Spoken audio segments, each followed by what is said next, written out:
Our reading this morning is from the 15th chapter of Genesis.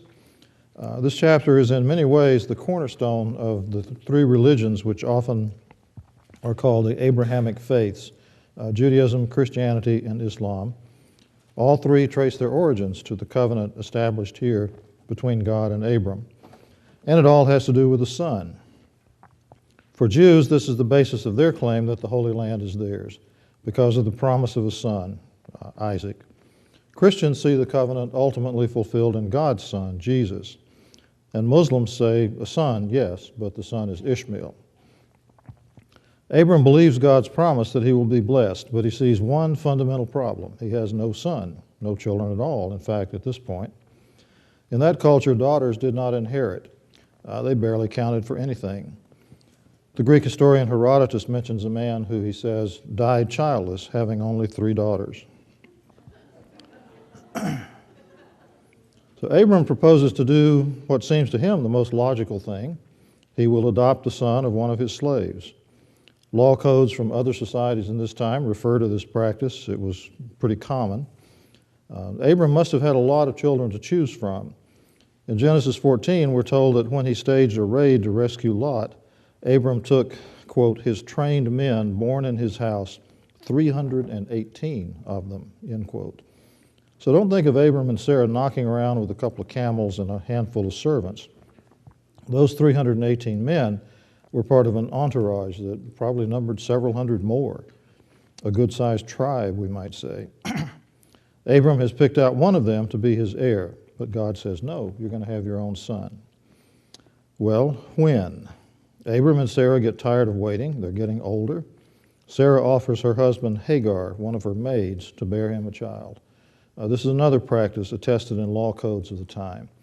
Hammurabi's law code even talks about how to deal with the situation when a maid becomes arrogant because she has borne a son and the wife is unable to do that.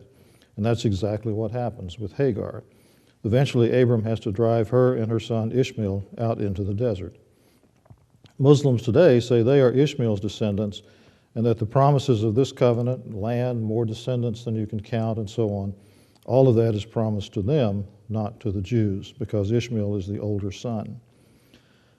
There's a lot of symbolism here with cutting, with slaying of animals, things that eventually will, of course, play out in the crucifixion of Christ, where we see him as the Lamb of God, the sacrifice, the one who establishes the new covenant. Let's read now this passage as it appears in your bulletin. After this, the word of the Lord came to Abram in a vision. Do not be afraid, Abram. I am your shield, your very great reward. But Abram said, Sovereign Lord, what can you give me since I remain childless? And the one who will inherit my estate is Eliezer of Damascus. And Abram said, You have given me no children, so a servant in my household will be my heir. Then the word of the Lord came to him.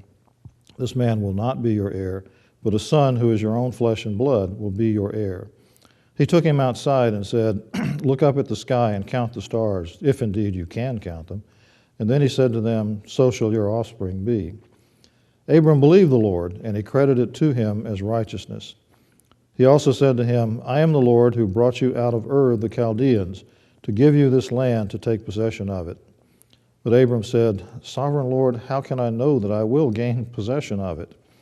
So the Lord said to him, Bring me a heifer, a goat, and a ram, each 3 years old, along with a dove and a young pigeon.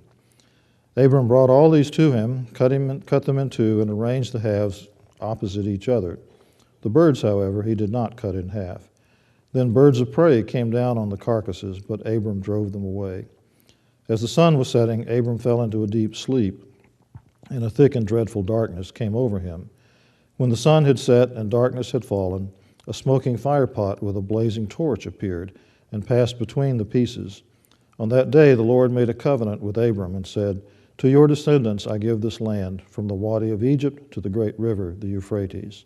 This is the word of the Lord.